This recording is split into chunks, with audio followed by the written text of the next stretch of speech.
So I think most of the participants have joined us. Sunday को सबसे ज्यादा attendance होती है। टाइम ऐसा ना, सब सो के उठते हैं, कहते हैं यार भाई लगा के बैठ जाओ।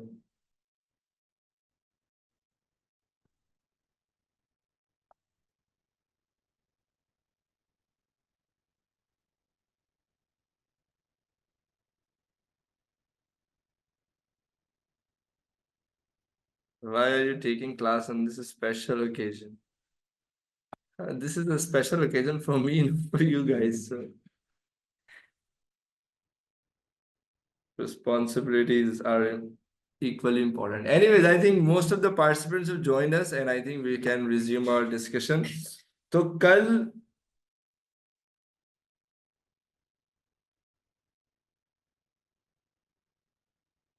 हमने डिस्कस किया था, we have been doing pressure, right. हम प्रेशर कर रहे हैं, और कल के लेक्चर में हमारा एक ही इंपॉर्टेंट लर्निंग आउटकम था, वो ये कि pressure is force per unit area, and force is the contact force, and area is the area which is in contact with the surface. Pressure पे दोबारा आएंगे, मस्ती की बात नहीं, और पढ़ेंगे प्रेशर को। अभी कल काफी अच्छे अच्छे क्वेश्चंस किए हमने, आज हम थोड़ी सी बात करेंगे डेंसिटी के ऊपर। डेंसिटी की डेफिनेशन आप सबको पता है। Density is defined as mass per unit volume. किसी भी ऑब्जेक्ट के मास को उसके वॉल्यूम से डिवाइड कर दें, you will get its density. Mass is measured in kilograms. Volume की SI unit is meter cube. So the SI unit of density is kilograms per meter cube. And it tells about the compactness of a material. I think most of us understand what is density. It tells about how compact an object is. Particles कितने करीब करीब हैं, तो जितने ज्यादा particles करीब करीब होते जाएंगे, they're gonna have more mass on smaller space, तो वो ज्यादा dense होते जाएंगे। Density is a scalar quantity, and it is measured in kilograms per meter cube. Again, अब ये तो आपने ओ लेवल्स में भी पढ़ा हुआ है, density is mass over volume. A levels में कभी कभार स्पेसिफिक सिर्फ डेंसिटी निकालने के क्वेश्चंस आते हैं, थोड़े से ट्रिकी क्वेश्चंस होते हैं। तो पहले आपको ओ लेवल्स की दुनिया याद दिलाते हैं, प्यारे प्यारे क्यूट क्यूट क्वेश्चंस कराते हैं। एक कॉपर है जिसका क्यूब है, जिसका मास है 240 gram, so and each side of the cube is 3 centimetres long. Cube आप समझते हो ना, लाइक एक ऐसा 3 डायमेंशनल ऑब्जेक्ट जिसकी तीनों डायमेंशन सेम होती हैं, लेंथ ब्रेथ हाइट तीनों ही सेम होती है। तो उसकी जो ईच साइड है वजह 3 सेंटीमीटर क्यूब लॉन्ग, इसकी डेंसिटी निकालते हैं ऐसा यूनिट में। लेकिन तो density is mass over volume. Mass आपको दिया हुआ है 240 ग्राम्स, बट इट्स इंपॉर्टेंट कि हम उसको किलोग्राम में कन्वर्ट कर दें।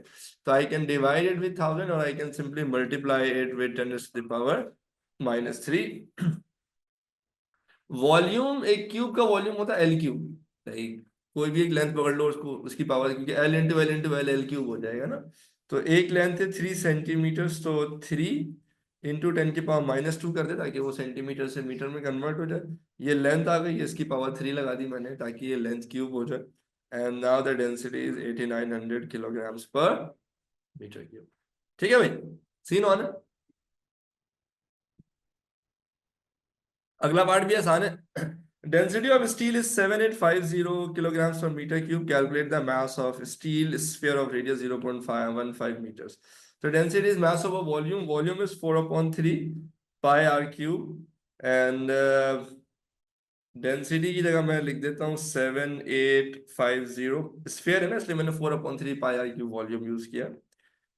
ये जो पूरा 4/3 pi r क्यूब है ना, इसको मैं यहां से ले जाके डेंसिटी से मल्टीप्लाई कर दूंगा। ये पूरा डिवाइड हो रहा है ना, तो ये हो जाएगा 4/3 पाई, रेडियस 0.15 और cube, mass as it is, ऐसा ही हो। तो यहाँ से आपको मास की वैल्यू मिल जाएगी 110 kilograms। तो सारे मेरे साथ हैं, are you all with me? I would appreciate quick knowledge from everyone. ये मेरे ख्याल से ये तो बच्चों वाले सवाल है, इसमें मेरे ख्याल से किसी को प्रॉब्लम होनी नहीं चाहिए। ठीक है भाई। प्रेशर इंक्रीज हो रहा है पढ़ाई का, सही है जी।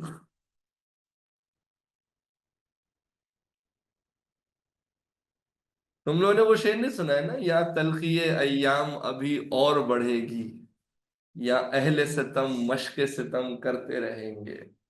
ये शेर याद कर ले आप लोग, ए लेवल से बहुत काम आएगा।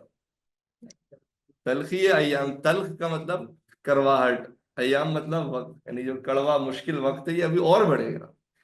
या अहले सितम मश्क सितम करते रहेंगे। अहले सितम मतलब सितम, जुल्म करने वाले। मश्क का मतलब होता है प्रैक्टिस, यानी जुल्म करने की प्रैक्टिस अभी करते रहेंगे। तो अभी सरपाशा अहले सितम है जो अभी मश्क सितम करते रहेंगे। खैर, this is a question. 1.5 meter cube of water is mixed with 0.50 meter cube of alcohol. The density of water is 1000 kilograms per meter cube and the density of alcohol is 800 kilograms per meter cube. What is the density of the mixture with volume 2.0 meter cube? देखिए, अगर किसी भी अभी इस exam में इस तरह के क्वेश्चन आते हैं, ऐसे नहीं आते मास और वॉल्यूम दिया हुआ डिवाइड करके डेंसिटी निकाल ली, सही है ना, ओ लेवल्स में आते होंगे ऐसे क्वेश्चंस। अब इन्होंने दो लिक्विड्स को मिक्स कर दिया, ओके, एक अल्कोहल है और एक वाटर है, दोनों का वॉल्यूम और डेंसिटी आपको गिवन है ऐसे ही। और कहता है मिक्स करने के बाद जब टोटल वॉल्यूम 2 मीटर क्यूब हो जाए तब मिक्सचर की टोटल डेंसिटी क्या होगी। तो मिक्सचर की density is total mass over total volume, total mass over total volume. तो डेंसिटी है मास ओवर वॉल्यूम, तो मास है डेंसिटी इंटू वॉल्यूम, ठीक है। अगर मैं सिर्फ वाटर का मास निकालूं तो वाटर का वॉल्यूम है 1.5 और वाटर की डेंसिटी कितनी है 1000। तो 1000 इंटू 1.5 यानी आपने डेंसिटी को वॉल्यूम से मल्टीप्लाई करके तो आपको वाटर का मास मिल जाएगा 1500 किलोग्राम्स। मास ऑफ अल्कोहल निकालना है तो अल्कोहल का वॉल्यूम 0.5 और अल्कोहल की डेंसिटी 800। तो 800 इंटू 0.5 ये हो जाएगा 400 किलोग्राम्स। तो ये हो गया आपके पास, वाटर का मास भी निकाल लिया आपने, अल्कोहल का मास भी निकाल लिया। Density of mixture is total mass over total volume. So total mass is 1500 plus 400 and total volume is 2, 1.5 और 0.5 ने मिलके टोटल वॉल्यूम 2 मीटर क्यूब कर देना, total is 2 metre cube. The answer is 950 kilograms per meter cube, means D is the correct answer। सही है भाई, आसान है। अब एक अच्छा सवाल दूं, वेद में बहुत मजा आएगा।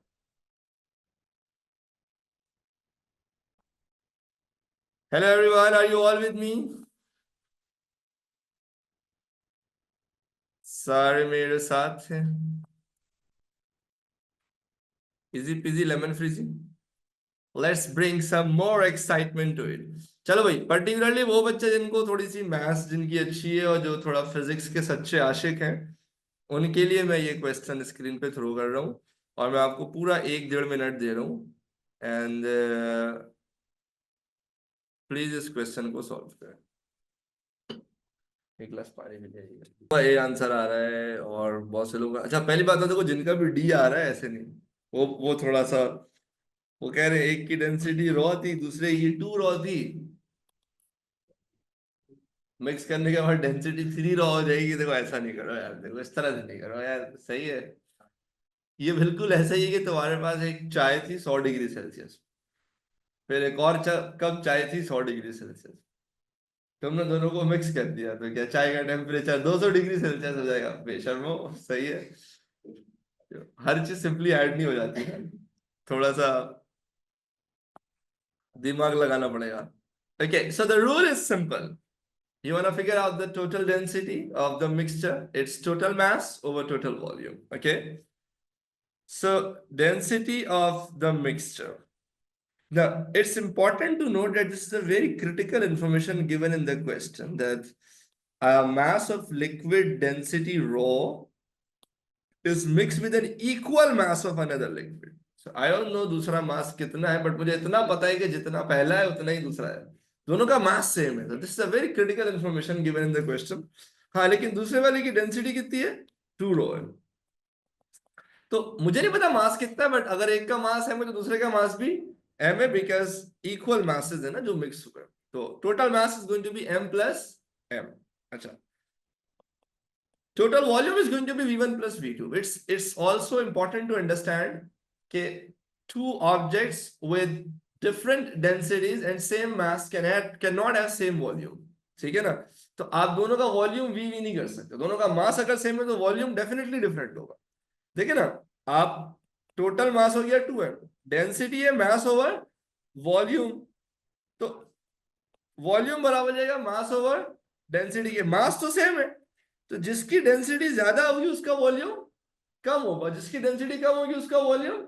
इसीलिए मैंने दोनों को v प्लस वी नहीं बल्कि v1 प्लस v2 लिखा है, because that's extremely important to understand कि इन दोनों की का वॉल्यूम डिफरेंट होगा। हाँ मास सेम है इसीलिए मैंने m प्लस m लिख दिया। वॉल्यूम होता है मास ओवर डेंसिटी ना, तो पहले वाले की डेंसिटी है रॉ और मास है m, तो पहले वाले का वॉल्यूम कितना हो गया, मास ओवर डेंसिटी। दूसरे वाले का मास भी है m, लेकिन दूसरे वाले की डेंसिटी कितनी है, 2 रॉ, तो क्या हो गया 2 रॉ। समझ रहे हो आप लोग मेरी बात। तो ये हो गया 2m ओवर, यहां से अगर मैं इन दोनों में से m कॉमन निकाल लूं, 1 over raw plus 1 over 2 raw, ये m का इंतकाल हो जाएगा, and I will be left with 2 over, यहां से आप 2 रॉ को वो ले लें, एलसीएम ले लें। मेरे ख्याल से मैथ्स में आप लोग ये बहुत करते होंगे बचपन से, ताकि डिनोमिनेटर सेम कर दिया आपने 2 से मल्टीप्लाई करा के, तो ये हो गया 2 रॉ, ऊपर बच गया 2 प्लस 1। ये जो 2 रॉ है ना, ये डिनोमिनेटर के भी डिनोमिनेटर में, तो ये ऊपर जाके इस न्यूमरेटर से मल्टीप्लाई हो जाएगा, तो 2 raw into 2 will be 4 raw, और नीचे 2 plus 1 will be 3। So A for apple is the correct answer. Everyone. नहीं नहीं है ये बातें इस मोड पर।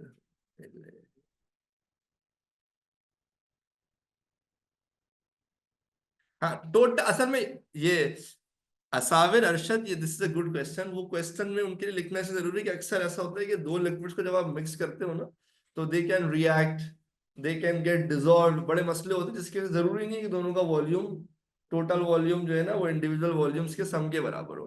तो इसलिए क्वेश्चन में ये मेंशन करना जरूरी होता है कि भाई दीज आर इमिस्केबल लिक्विड्स, ये आपस में मिक्स नहीं हो जाते, डिजॉल्व नहीं हो सकते, या रिएक्शन वेक्शन नहीं कर रहे। असाविर अरशद, समझ आ रही है बात। 2452032 sir please explain again. Sure, definitely. अच्छा, डू यू अंडरस्टैंड कि total mixture is total mass over total volume, ये इक्वेशन आपको समझ में आती है बेटा? 2452032, जस्ट टेल मी यस और नो।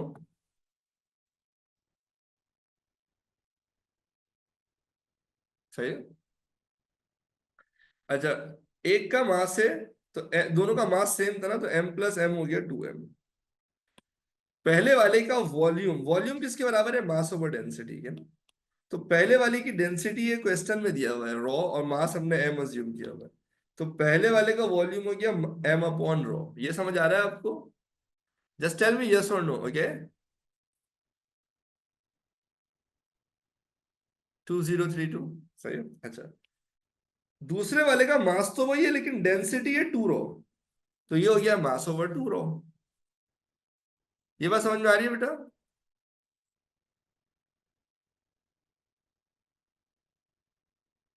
जल्दी जल्दी जैसे आंसर मीन यस और नो।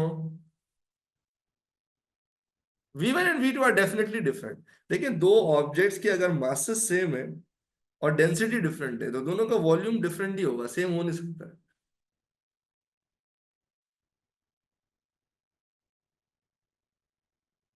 समझ आ रही है बात? 2032 सही। उसके बाद तो मैंने मास कॉमन निकाल के सिंप्लीफाई किया है। ठीक है। अच्छा, again they are asking the same question. Ibrahim Hamdi, yes, अभी थोड़ी देर पहले किसी और ने भी क्वेश्चन पूछा था कि no change in total volume occurs, यानी अगर एक का वॉल्यूम V1 एक का वॉल्यूम V2 है, तो total volume V1 plus V2 होगा।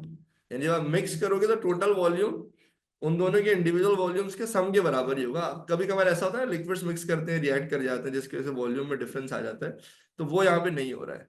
तो उसको सिर्फ क्लियर रखने के लिए एग्जामिनर ने ये पॉइंट सेफ साइड पे लिख दिया है। इब्राहिम,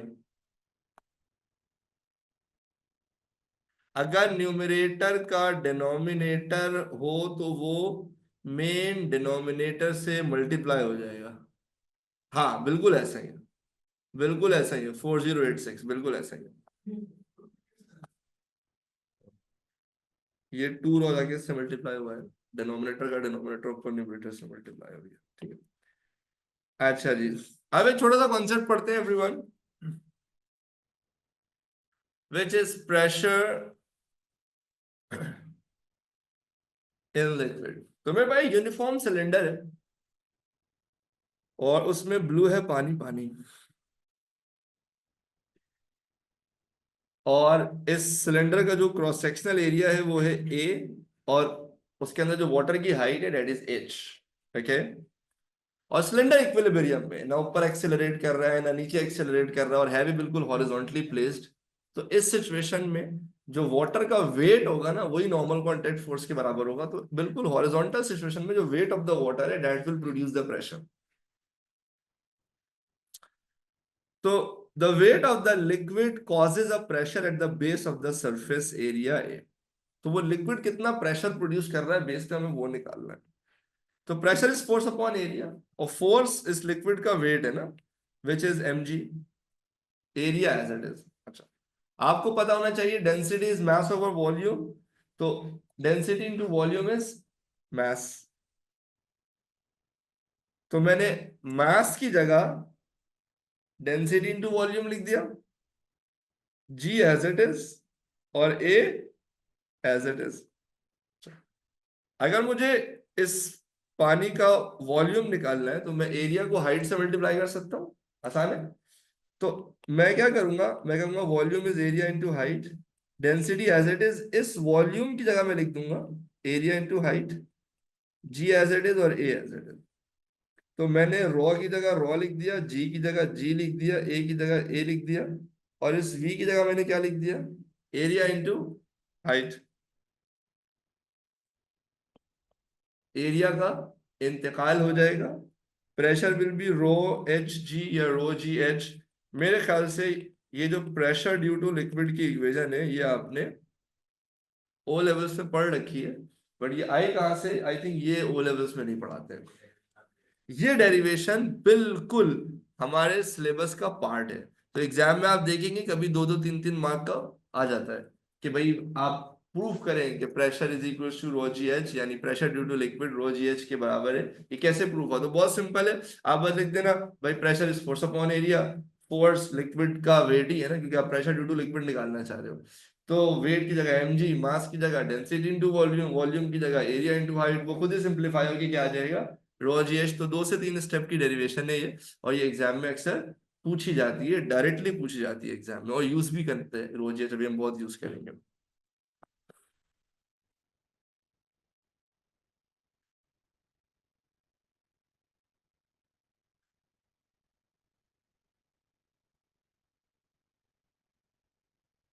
सारे मेरे साथ हैं, are you all with me? I would appreciate quick acknowledgement from everyone please, everyone just write all clear on chat. तो थोड़े अच्छे अच्छे छोरे क्वेश्चन कराओ।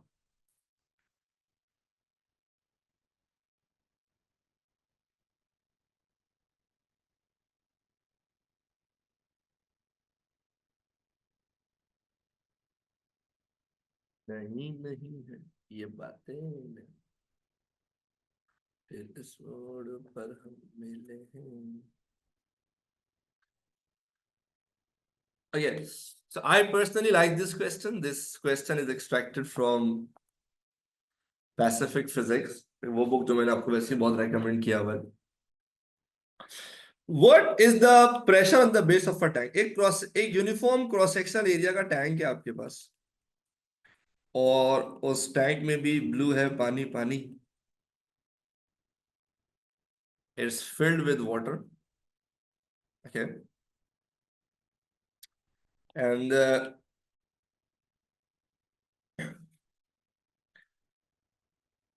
you have been given that what is the pressure at the base of the tank of uniform cross sectional area 4 meter square। तो ये जो आपको क्रॉस सेक्शनल एरिया दिया हुआ है that is 4 meter square when the tank is filled with water to a depth of 5 meters, so that's a good depth। 5 metre अच्छी खासी height होती है, मेरे ख्याल से हमारे रूम की हाइट भी नहीं होती है 5 मीटर, मैक्सिमम 3 मीटर तक होती होगी, 3-3.5 मीटर की, 4 मीटर की। 5 metre is a good height, okay, और एरिया भी अच्छा खासा है। तो बेस पे कितना प्रेशर आएगा आप ये निकाल दो, बहुत आसान है। देखिए आप इस चीज को समझें, किसी भी वाटर टैंक के जो बेस पे प्रेशर होता है ना, वो दो, अगर वो कहता है ना प्रेशर ड्यू टू लिक्विड निकाल दो, तब तो आप सीधा रोजियस यूज करते हैं। वो कह रहा है नहीं, बेस पे टोटल प्रेशर निकाल। तो बेस पे प्रेशर की दो वजूह, there are two reasons for the pressure in the base. एक तो atmospheric pressure, the pressure due to this atmosphere, and then pressure due to this liquid जो आप रोजियस से निकालोगे। So you need to understand कि pressure at the base is atmospheric pressure plus rho gh. Atmospheric pressure you should know at sea level is 10 to the power 5 pascals, ये आपको याद होना चाहिए एटमॉस्फेरिक प्रेशर की value, plus rho gh। Density water की कितनी है बेटा, आपको दिया हुआ है 1 exponent 3 kilograms per meter cube। g is obviously 9.81 and height is h which is 5 meters। और यहां से आपको बेस का प्रेशर मिल जाएगा। तो ये तो आसान पार्ट है, पहले सारे कंफर्म कर ले, are you all with me. फिर नेक्स्ट पार्ट पर आते हैं, वो थोड़ा बेहतर पार्ट है।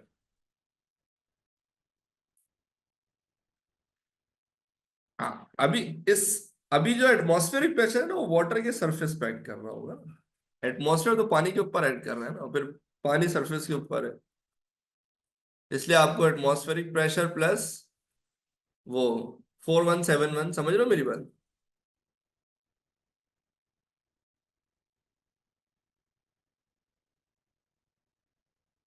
सर आपने कब कहा कि कि ओनली रोजियस यूज करेंगे, अगर वो सिर्फ प्रेशर ड्यू टू लिक्विड कहते हैं कि भाई लिक्विड का प्रेशर बता दोगे, इस लिक्विड की वजह से कितना प्रेशर आ रहा है बेस पे, अगर वो ये लिखा हुआ होता ना, तो मैं सिर्फ रोजियस यूज करता। पर उसने बोला सिंपली बेस पे प्रेशर बता दो, उसने ये नहीं बोला लिक्विड की, उसने बोला बस बेस पे क्या प्रेशर होगा। तो बेस पे एटमॉस्फेरिक प्रेशर और लिक्विड का प्रेशर दोनों ऐड होगा। ठीक है बेटा, 9554। The density is given in the question 10 to the power 3। ठीक है, मनाहिल। नहीं, लिक्विड की डेंसिटी क्वेश्चन में गिवन होगी, वो आमतौर पर याद करने की जरूरत नहीं है। Okay, atmospheric pressure is precisely 1.01 exponent 5, तो आप वो यूज कर ले तो और अच्छी बात है, बट यहाँ पे उसने एटमॉस्फेरिक प्रेशर 1 एक्सपोनेंट 5 बोला हुआ, तो फिर मैं वही यूज कर रहा हूँ। Ali,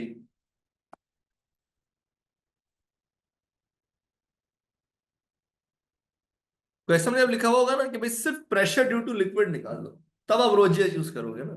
रोजियस is pressure due to liquid, उसने ये नहीं बोला प्रेशर ड्यू टू लिक्विड निकालो, उसने बोला बस प्रेशर एट द बेस निकालो। तो बेस पे तो बेटा प्रेशर एटमॉस्फेयर और लिक्विड दोनों की वजह से होगा ना। शाइस्ता, हाँ अभी तो पार्टी शुरू हुई है, अब मजा आएगा अगले पार्ट में। कहता है what is the new pressure, what is the, अरे तुम क्यों प्रेशर दिखा रहे हो।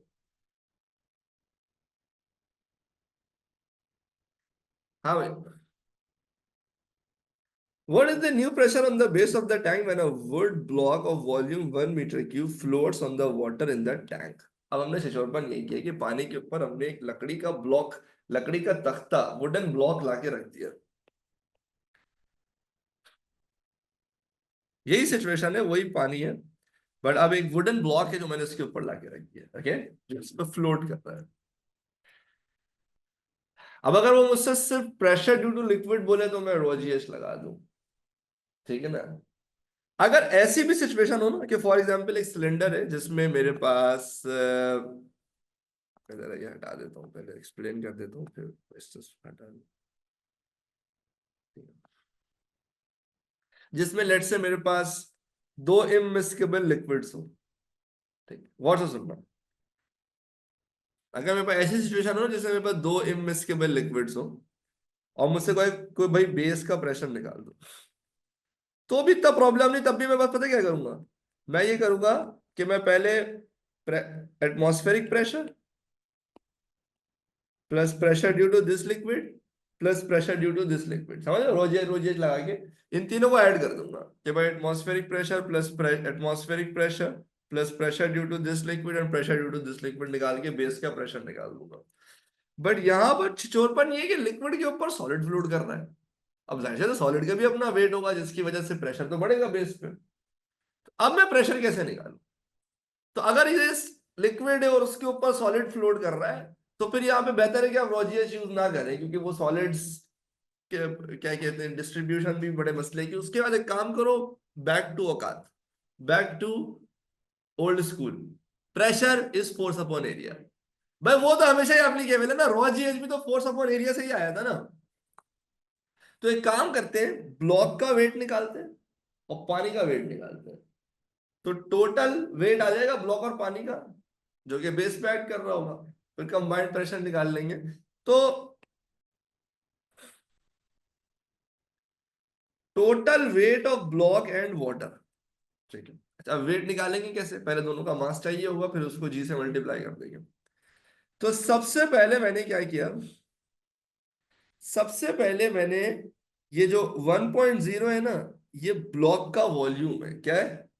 ये ब्लॉक का वॉल्यूम है, और 0.6 एक्सपोनेंट 3 ब्लॉक की डेंसिटी है। मैंने इन दोनों को मल्टीप्लाई कर दिया, इससे मुझे ब्लॉक का मास मिल गया। प्लस 4 into 5, यानी एरिया और हाइट को मल्टीप्लाई करोगे ना, तो ये मिल जाएगा वाटर का वॉल्यूम। और वाटर की डेंसिटी आपको दी हुई है 1 एक्सपोनेंट 3, या इससे 10 की पावर 3।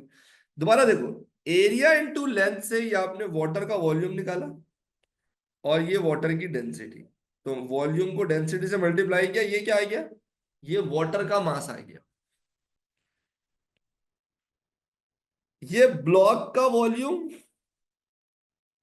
और ये ब्लॉक की वुडन ब्लॉक की डेंसिटी।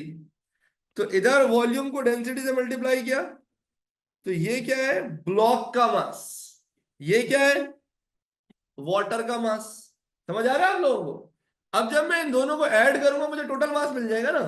तो block of mass, mass of the block plus mass of the water, total mass आ गया। इस टोटल मास को अगर मैं 9.81 से मल्टीप्लाई कर दूं, तो मुझे क्या मिल जाएगा? टोटल वेट मिल जाएगा, ब्लॉक का भी और मास का भी। द ब्लॉक डिस्ट्रीब्यूटेड नहीं है ना, रोजेस तो लिक्विड पे अप्लाई करोगे ना, सॉलिड्स में। हाँ मतलब इस तरह की डिस्ट्रीब्यूशन हो तो बेहतर यही करो, ठीक है। अच्छा, pressure at the basis, pressure is, base पे जो प्रेशर होगा ना, एटमॉस्फेयर तो अभी भी है ना, atmospheric pressure plus pressure due to water and the block, pressure due to the weight of block and atmospheric pressure आपने 10 की पावर 5 रखा हुआ है। वाटर और ब्लॉक की वजह से प्रेशर कैसे निकलेगा? इनका टोटल वेट, ये आपकी फोर्स आ गई 2.02 एक्सपोनेंट 5 डिवाइडेड बाय इनका क्रॉस सेक्शनल एरिया 20 में कितना आ रहा है? 4 मीटर। 1.505 exponent 5 Pascal's. नहीं नहीं है ये बातें नहीं। हाँ हाँ, वो रोजिया चाहिए फोर्स अपॉन एरिया से। ये देखो ना, तो फोर्स अपॉन एरिया तो प्रेशर की प्रिंसिपल इक्वेशन है ना, वो तो हमेशा इस्तेमाल हो सकते हैं। हम्म। हाँ भाई, कितने लोग हैं जो मेरे साथ हैं?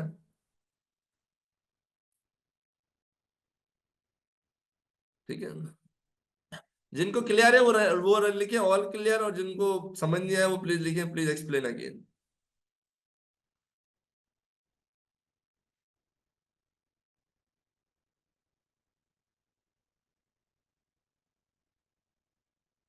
कुछ बच्चे बहुत अच्छे क्वेश्चंस कर रहे हैं, इसका मतलब उनको टाइट समझ आया। पहले मैं उनको जवाब देता हूँ, फिर मैं जिनको समझ नहीं आया उनके लिए भी रिपीट भी कर दूंगा, सही है।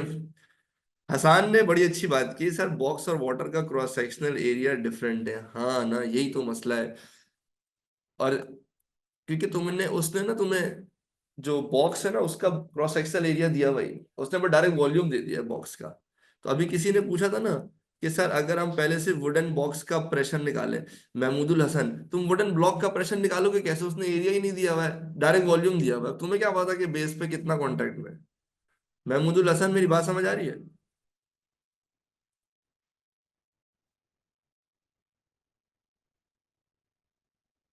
जी बिल्कुल बिल्कुल, 4086 यही मसला है। ये आई थिंक काफी लोगों ने ये सेम क्वेश्चन पूछा हुआ है, तो आप लोगों को ये बात समझ में आ रही है कि हम सिर्फ ब्लॉक का प्रेशर नहीं निकाल सकते ना, क्योंकि मुझे ब्लॉक का एरिया ही नहीं दिया हुआ है।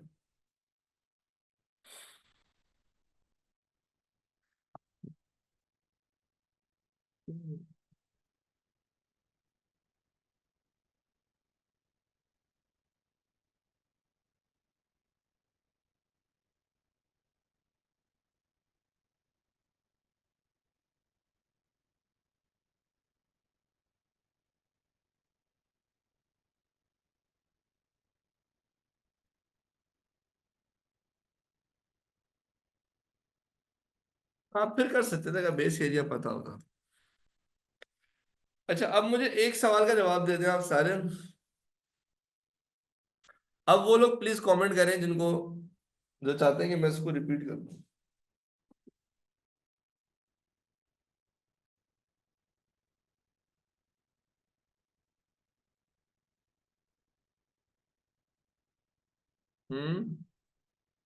2032, और कितने लोग चाहते हैं उनके लिए रिपीट कर दिया जाए? ठीक है।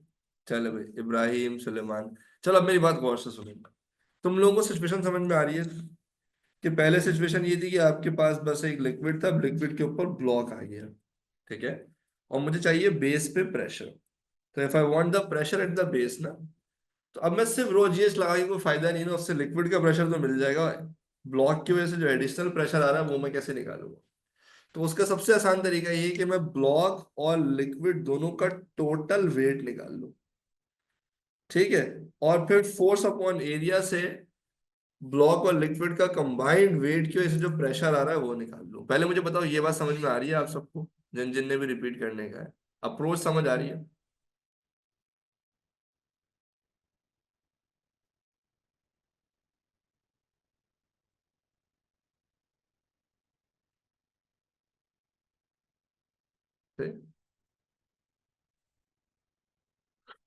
फ्लोट कर रहा है तो क्या मतलब है, उसका वेट नहीं लोगे?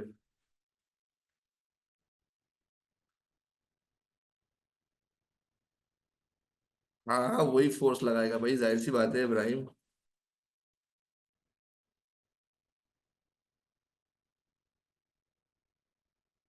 फ्लोट का मतलब इक्विलिब्रियम में ही है, फ्लोटिंग इज इक्विलिब्रियम। जल्दी से यस या नो में सारे मुझे आंसर दें। पहले मुझे ये बात बताएं वो लोग जो रिपीट करना चाह रहे थे कि सर, क्या आपको ये बात समझ में आ रही है हम करना क्या चाह रहे हैं? हम टोटल वेट निकालना चाह रहे हैं ब्लॉक और वाटर का कंबाइंड, और फिर टोटल वेट अपॉन एरिया से हम प्रेशर निकाल लेंगे। इसका सिर्फ आंसर दे दो, यस या नो। अब ऑल्टरनेट मेथड जो तुम्हारे दिमाग में हो रहा है ना, वो बाद में पूछना। पहले जो मैं तरीका समझा रहा हूँ पहले वो तो समझ लो, फिर तुम्हारे ऑल्टरनेट मेथड्स का जवाब दूंगा ना कि वो सही है या गलत है। सही है। अच्छा, अब मुझे टोटल वेट निकालने के लिए टोटल मास निकालना पड़ेगा। ये है टोटल मास, जिसको मैंने 9.81 से मल्टीप्लाई किया। अब टोटल मास कैसे निकाला है? भाई आपको पता होना चाहिए, आपको पता होना चाहिए कि डेंसिटी है मास अपॉन वॉल्यूम। तो वॉल्यूम है डेंसिटी इंटू, तो मास है डेंसिटी इंटू वॉल्यूम। अब वन बाय वन आओ। ब्लॉक का वॉल्यूम है 1, डेंसिटी है 0.6x3। तो वॉल्यूम को डेंसिटी से मल्टीप्लाई किया तो मुझे टोटल मास मिल गया ब्लॉक का। जल्दी बताओ यस या नो में आंसर दो। समझ आ रही है या नहीं आ रही है बात?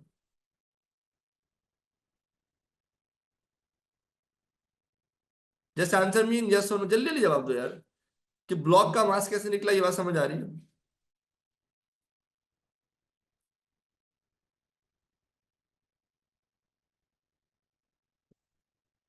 फिर वाटर का एरिया है 4 और लेंथ है 5।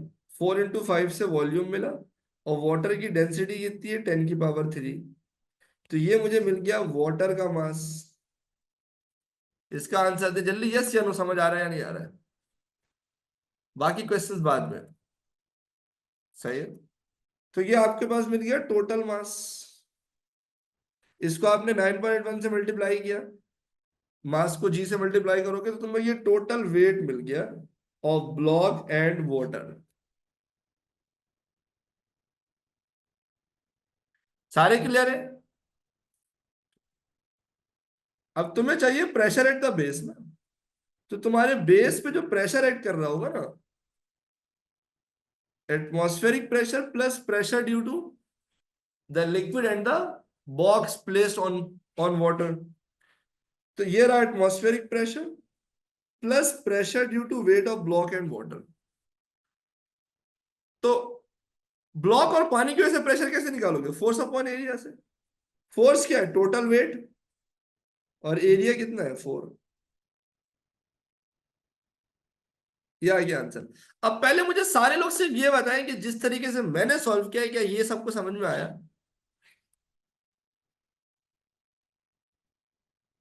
फिर हम बाद में, अभी फिर हम बात करेंगे कि आपके दिमाग में और क्या क्या तरीके हैं।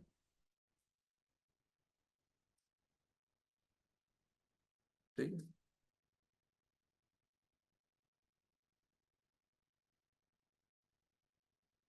अब अब आते हैं आपके क्वेश्चंस की तरफ कि अब आप क्या, अब वो जो है ना सर, अगर ऐसा हो जाता और अगर वैसा हो जाता तो क्या फिर हम ऐसे ही करते? अब उस डिस्कशन पे आते हैं। हाँ, मेरे ख्याल से अब वही वाली बात, मैं 2-3 दफा रिपीट कर चुका हूँ, दोबारा बता देता हूँ कि देखिए, आप ब्लॉक का प्रेशर उसी वक्त निकालेंगे जब ब्लॉक का एरिया दिया हुआ होगा। अगर आपको ब्लॉक का एरिया नहीं दिया हुआ है तो आप नहीं निकाल सकते। अच्छा, दूसरी इंपॉर्टेंट चीज, एक बहुत कॉमन क्वेश्चन ये है कि सर क्या हम प्रेशर बराबर है रो जी एच सॉलिड्स पर भी यूज कर सकते हैं?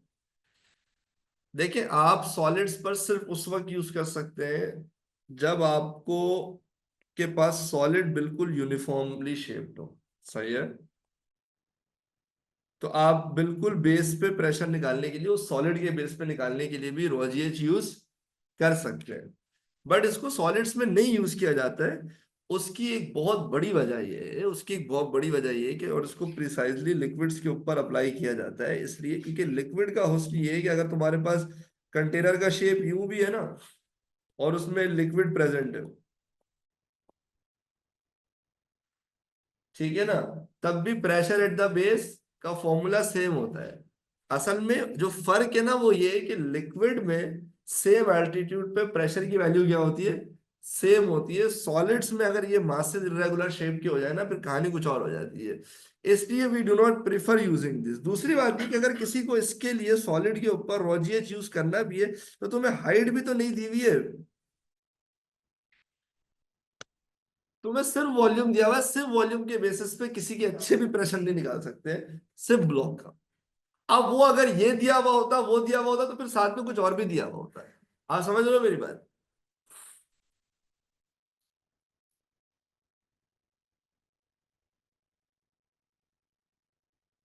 और दूसरी चीज, अभी अभी असल में तुम लोग जो सवाल पूछ रहे हो और मैं इसको आंसर देने में इतना इंटरेस्टेड नहीं हूं, उसकी वजह ये है कि अभी तुम जो पूछ रहे हो ना, अभी आगे जाके हमें ये सब पढ़ना है कि जब एक मास फ्लोट कर रहा होता है तो उस पर फोर्सेस कितनी एक्ट कर रही होती हैं, और वो इक्विलिब्रियम में है या नहीं है, और अगर अंदर एक मर्ज हुआ हुआ है या ऊपर कर रहा है। इसलिए मैं इन चीजों का जवाब नहीं दे रहा हूं। मैं भी जवाब देना शुरू करूंगा, फिर सवाल पे सवाल निकलना शुरू हो जाएंगे, और तुम्हें कभी भी उसका एक सेटिस्फैक्ट्री आंसर नहीं मिल पाएगा, क्योंकि उससे रिलेटेड कुछ कॉन्सेप्ट्स हैं जो अभी तुमने नहीं पढ़े। तो प्लीज थोड़ा वेट करो,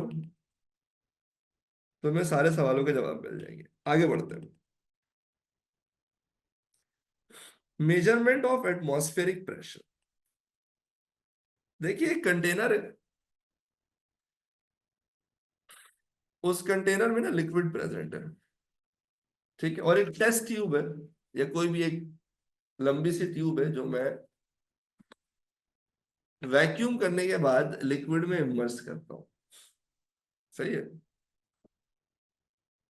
जैसे फॉर एग्जांपल, अगर ये मेरे पास अभी ये ट्यूब, ये पेन ही है, पेन का कैप है, इसको मैं ट्यूब एज्यूम कर लूँ लेट से, और मैं इसमें सारी हवा पहले बाहर निकाल लूँ, वैक्यूमिंग कर लूँ, और उसको फिर बंद कर दूँ, और फिर मैं इसको पानी में इमर्स कर दूँ।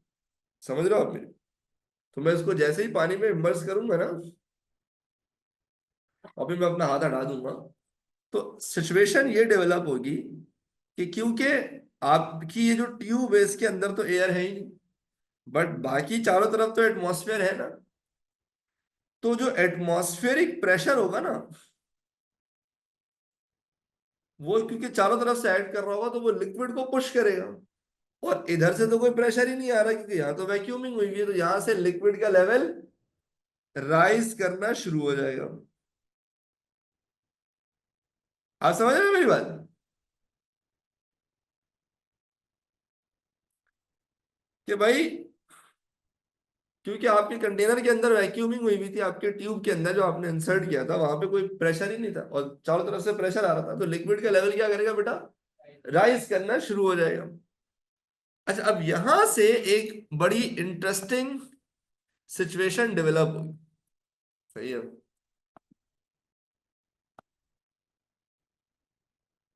तो वो इंटरेस्टिंग सिचुएशन क्या है? When scientist discovered atmospheric pressure, कि भाई atmospheric pressure is a thing. तुम लोगों ने ओ लेवल से ही पढ़ा होगा, atmospheric pressure is a thing, like ignore करने वाली चीज नहीं है। एटमॉस्फेरिक प्रेशर मतलब 1 लाख पास्कल आपके मुंह पे एक्ट कर रहा है 24 घंटे। सही है। 10 की पावर 5 मजाक थोड़ी होता है यार। सही है। और एटमॉस्फेरिक प्रेशर के ऐसे ऐसे एप्लीकेशन है, ऐसी ऐसी इंपॉर्टेंस है कि मतलब फिजिक्स में उसको इग्नोर ही नहीं किया जा सकता। तो atmospheric pressure was discovered way before, okay, कि भाई there is a thing called pressure of the atmosphere. तो जब इन्होंने ये हरकत की ना, एटमॉस्फेरिक प्रेशर से लिक्विड को राइज करवाना शुरू किया थ्रू द ट्यूब, तो उस वक्त साइंटिस्ट की एक एक्सपेक्टेशन थी। वो एक्सपेक्टेशन ये थी कि लिक्विड ऊपर जाता ही रहेगा, जाता ही रहेगा, क्योंकि द आइडिया वाज कि वो यहां से तो एटमॉस्फेरिक प्रेशर ऐड कर रहा है, यहाँ पे तो कुछ भी नहीं है।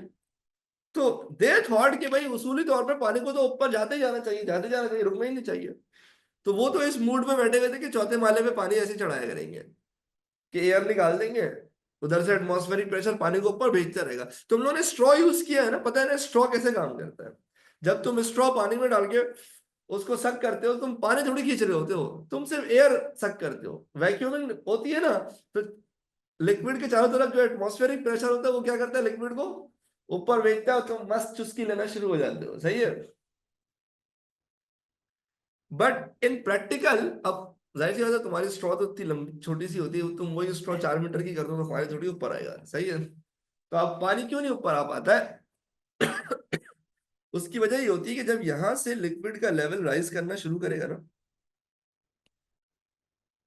तो अब इस तरफ पे इधर प्रेशर आ रहा है एटमॉस्फेयर का, और इधर से आ रहा है लिक्विड का प्रेशर। वो जो लिक्विड का लेवल राइज कर गया ना, उसका वेट फिर नीचे की तरफ प्रेशर लगाना शुरू करता है। जिस पॉइंट पर एटमॉस्फेरिक प्रेशर और pressure due to this liquid, कौन सा लिक्विड जो कि राइज कर चुका है, दोनों एक दूसरे के बराबर हो जाते हैं ना, फिर कद्दू लिक्विड ऊपर नहीं जाता, फिर लिक्विड का लेवल फर्दर ऊपर जाना बंद हो जाता है। यही वजह है कि किसी एक पर्टिकुलर एटमॉस्फेयर में वो ये जब भी एक्सपेरिमेंट परफॉर्म करते तो हर बार एक पर्टिकुलर हाइट अचीव करता था लिक्विड, और उसके बाद कुछ भी कर लो 1 सेंटीमीटर ऊपर ना जाए liquid. Pressure due to liquid actually discover यहां से होता है। उससे पहले लोगों को नहीं पता था प्रेशर ड्यू टू लिक्विड का भी कोई प्रेशर होता है, प्रेशर ड्यू टू लिक्विड यहां से डिस्कवर हुआ था कि भाई जो कि लिक्विड की हाइट पर डिपेंड करता है, रोजी एच एंड एवरीथिंग। तो इन प्रैक्टिकल जब आप किसी एटमॉस्फेयर पे, फॉर एग्जांपल अगर ये लिक्विड मरकरी है और मरकरी के साथ आप ये एक्सपेरिमेंट कंडक्ट करेंगे, जब आप मरकरी के साथ ये एक्सपेरिमेंट कंडक्ट करेंगे तो आप देखेंगे कि एटमॉस्फेरिक प्रेशर क्या करेगा, मरकरी को ऊपर पुश करेगा, और मरकरी हमेशा 76 सेंटीमीटर राइज करने के बाद रुक जाता है। इसलिए हम कहते हैं atmospheric pressure is 76 millimetre of mercury. Atmospheric pressure is 76 millimetre of mercury, 76 centimetre of mercury, और मिलीमीटर में 760 मिलीमीटर होता है। तो when when I was a little young and I was told कि भाई pressure is 760 millimetre of mercury, तो मैं थोड़ा सा, इतना तो फिजिक्स मुझे भी आती थी कि pressure is force upon area. तो मैं कहता था कि यार ये प्रेशर लेंथ से कैसे निकाल रहे हैं, कि इतने मिलीमीटर ऑफ मरकरी, मतलब इट शुड बी न्यूटन पर मीटर स्क्वायर और इस तरह से ना। Until I studied this concept कि अच्छा मसला ये होता था कि एक तरफ से वो प्रेशर लगाते थे, एटमॉस्फेरिक प्रेशर को अलाउ करते थे कि वो लिक्विड को ऊपर पुश करे, तो लिक्विड अगर प्रेशर ज्यादा होता था तो लिक्विड ज्यादा हाइट पे जाता था, और प्रेशर एटमॉस्फेरिक प्रेशर कम होता था तो लिक्विड कम हाइट पे जाता था। जिस बेसिस पे दे डिसाइडेड कि भाई जो लिक्विड की हाइट है ना अबव द कॉलम, यानी जो बेस हाइट से ऊपर जितना भी लिक्विड जाएगा, that determines the atmospheric pressure, के बाहर एटमॉस्फेरिक प्रेशर कितना होगा। तो let's say the liquid has risen bye an amount h, so the liquid in the column stops rising when the pressure due to liquid of length h is equal to the atmospheric pressure। कि भाई इस liquid की जो length rise हुई है ना, इसका जो भी प्रेशर है, इस लिक्विड की वजह से जो भी प्रेशर है जो आप रोजियस से निकाल सकते हो, जब वो एटमॉस्फेरिक प्रेशर के बराबर हो जाएगा ना, तो ऑटोमेटिकली लिक्विड का लेवल राइज करना बंद हो जाएगा। एट सी लेवल, जिसको आप नॉर्मली सी लेवल कहते हैं, the liquid mercury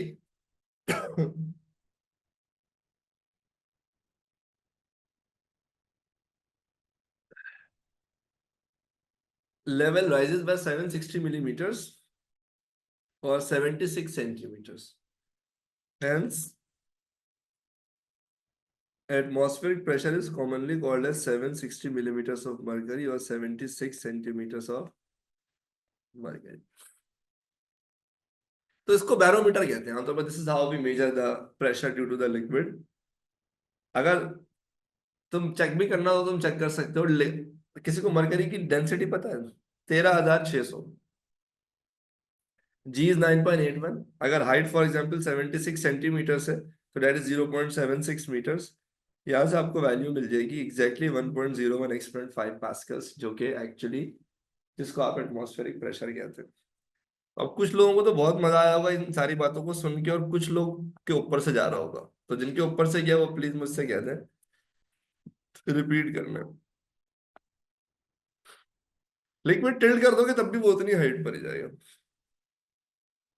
vertical height same रहेगी। ठीक है,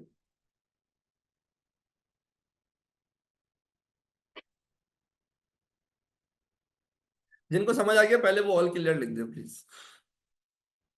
everyone please right all clear, जिनको ये बात समझ में आ गई है। ये वैसे ओ लेवल्स का कॉन्सेप्ट है। ठीक है, ठीक है ना, सही है। चलो, मेजोरिटी लोगों को तो समझ आ गया। Everyone just write all clear on chat if you understand this.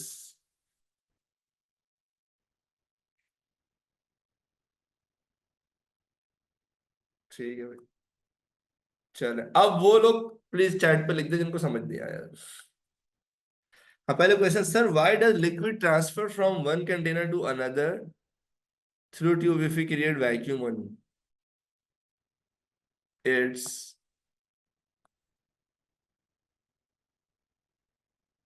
One thing, ये तो कॉन्स्टिट्यूशन की बात कर रहे हो, ठीक है। चलो भाई, 3080 कहते हैं कि भाई रिपीट प्लीज। देखो भाई बात सारी है। 3080, पहले मुझे सिर्फ एक सवाल का जवाब दे दो, क्या तुम्हें ये बात समझ में आता है कि तुमने,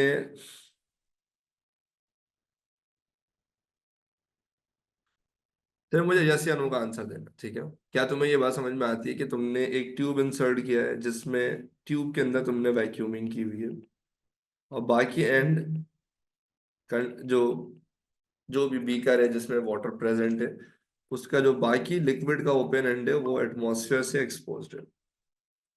just answer me in yes और नो कि क्या ये बात समझ में आती है आपको? सही है। तो आपको क्या ये बात समझ में आती है कि क्योंकि यहां से कोई प्रेशर नहीं आ रहा, तो ये वाला pressure will force the liquid to go up, जिसकी वजह से लिक्विड का लेवल राइज कर जाएगा। Hmm, just answer me yes और नो। यहां तक बात समझ आई है आप लोगों को? अच्छा, फिर लिक्विड का लेवल जब राइज करता है ना, तो इनडेफिनेटली राइज नहीं करता रहता है। रादर, जब लिक्विड का लेवल राइज करता है, तो वो लिक्विड जो राइज कर गया उसका भी तो अपना एक वेट है ना, और वो वापस प्रेशर लगाना शुरू कर देता है। जब pressure due to this liquid जो कि राइज कर रहा है एटमॉस्फेरिक प्रेशर के बराबर हो जाएगा, तो अब जितना प्रेशर इधर से आ रहा था एटमॉस्फेयर से, उतना ही ट्यूब के अंदर से भी आ रहा है ना, तो लिक्विड का लेवल फर्दर राइज करना बंद हो जाएगा। क्या ये बात समझ में आती है? Just answer me in yes और no.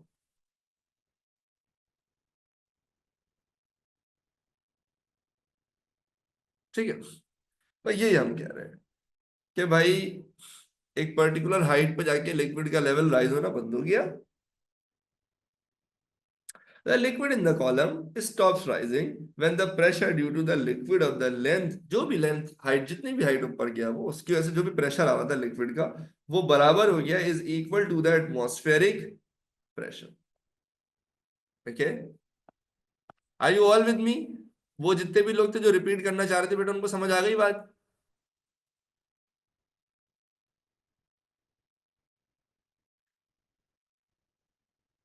The rest who were unclear now please write all clear.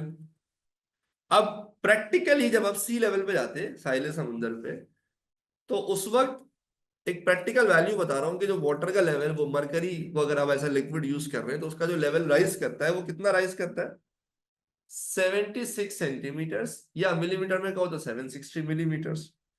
तो at sea level the liquid mercury level rises by 760 millimetre और 76 centimetres. Hence, atmospheric pressure is commonly called as 760 millimeter of mercury or 76 centimeters of mercury. तो जब कोई आपसे कहता है ना कि भाई एटमॉस्फेरिक प्रेशर है 76 सेंटीमीटर्स ऑफ मरकरी, इसका मतलब वो ये कहना चाह रहा है कि एटमॉस्फेयर के प्रेशर ने मरकरी का लेवल इस सिचुएशन में कितना राइज कर दिया? 76 सेंटीमीटर्स राइज कर दिया।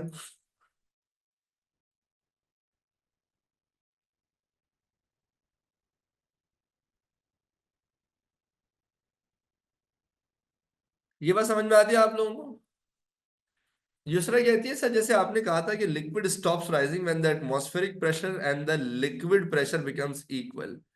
हाँ, अगर उस वक्त एटमॉस्फेरिक प्रेशर 1.0, अब practically atmospheric pressure 1.01 exponent 5 pascal होता है। इसीलिए अब अगर तुम मरकरी के ऊपर अप्लाई करके देखो ना, मरकरी की डेंसिटी है 13,600, 13,600।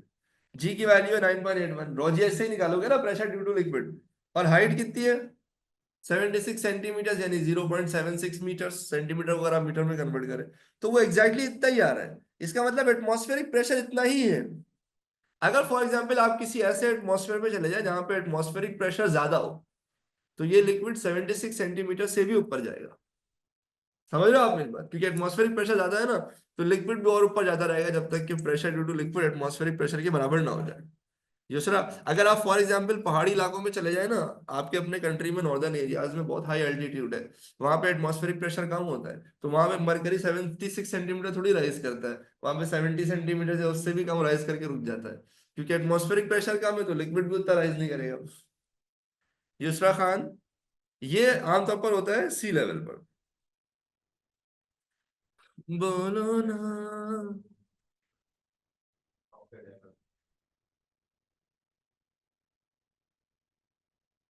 हाँ हाँ बिल्कुल। 13,600 कहाँ से आया? फैक्ट है, मरकरी की डेंसिटी 13,600 होती है, वो याद करने की जरूरत नहीं है, मतलब मुझे पता है इसलिए मैंने करके दिखा दिया। बोलो no, are you all with me? थोड़ा सा और पढ़े हैं, थोड़ा सा और पढ़ ले।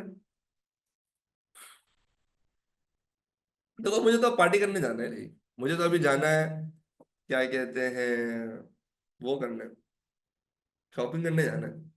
मुझे शॉपिंग का टाइम मिला है 5 बजे का, एनिवर्सरी शॉपिंग। तो मेरे पास तो टाइम ही टाइम है। मुझे बस ये होता है कि तुम लोग की बस ना हो जाए। सही है। फिजिक्स एक छोटी सी चीज पढ़ाता हूँ, एक छोटी सी चीज पढ़ाता हूँ। मानोमीटर। क्या है बेटा? हाँ, मानोमीटर नहीं, मैनोमीटर। अबे ओ लेवल से हट गया है, हमारे में से नहीं हटा है ये। हमारी तो फिजिक्स की इतनी क्यूट सा टॉपिक है मैनोमीटर, ठीक है। थोड़ा सा पढ़ लेते हैं यार, लाइक देखिए एक, अच्छा चलो मैनोमीटर नहीं कराता, एमसीक्यू करा देता हूँ बस। तुम लोग भी क्या याद करोगे यार, जाओ ये लो सॉल्व करो, चलो नया टॉपिक नहीं स्टार्ट कर रहा बस। जल्दी जल्दी सॉल्व। भाई क्या आंसर आ रहा है? ए आ रहा है। बहुत सिंपल है देखो, एक वेजल पी एक वेजल क्या हो, वेजल ऐसे हो जैसे भी हो, ठीक है ना। इंपॉर्टेंट है, दोनों की हाइट सेम है, they both have the same height, ऐसा ही है। हाँ, बस फर्क ये है कि एक की डेंसिटी रो है और एक की डेंसिटी 2 रो है, ऐसा ही है ना। The diagram shows two vessel P and Q, और अब जिस भी एंगल पे हो लिक्विड में टेंशन नहीं लिया करो। Both vessel contains a liquid. The depth of the liquid in the vessel is the same. The liquid in vessel P is twice as dense as the liquid in Q. तो Q में जो भी density है P में उसकी double density है। तो अगर यहाँ पर P है तो यहाँ पे कितना, अगर यहाँ पर डेंसिटी रो है तो यहाँ पे कितनी हो गई, 2 रो हो गई। कहता है इन दोनों के बेस पे जो भी प्रेशर आ रहा होगा ना उसका रेशो निकाल दो। तो सिंपल है, प्रेशर बराबर है रो जी एच के। तो अगर P के लिए निकाल ले हो तो P की डेंसिटी है 2 rho, g h as it is. Q की डेंसिटी है रो और g h as it is, तो वो 2/1 या 2 आंसर। इजी फीजी, लेमन फ्रीजी, सबका आंसर ए आया हुआ चैट पे भी, सही है भाई।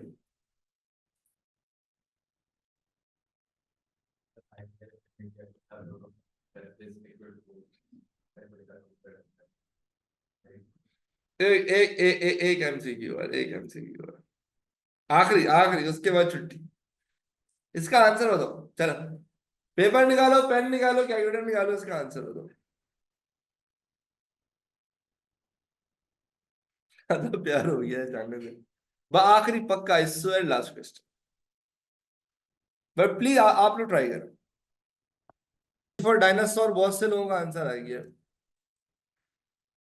चलो भाई, कहता है एक बोर होल है जिसकी depth, total depth is 2000 metres, ये आपको गिवन है, and it contains both oil and water. So there is oil, there is water, and usually oil being less dense than water, it's always above and water is below.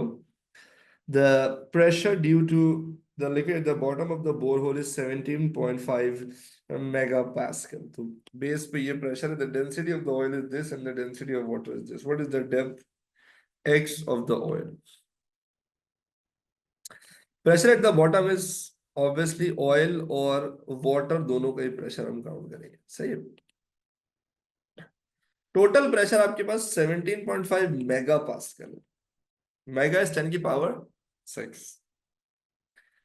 Oil की वजह से अगर pressure निकालना हुआ तो रो g H, density oil की इस्तेमाल होगी 830, जी तो सबके लिए सेम है 9.81, और हाइट भी ऑयल का ही इस्तेमाल होगा, दैट इज एक्स।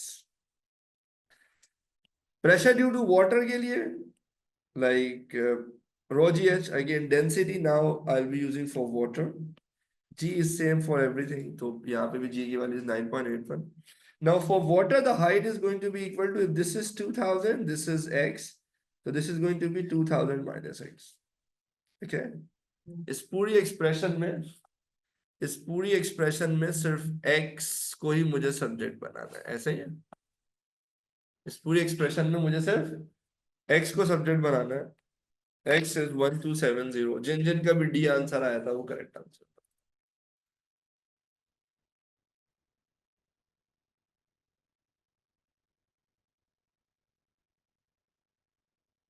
समझ आ रहा है?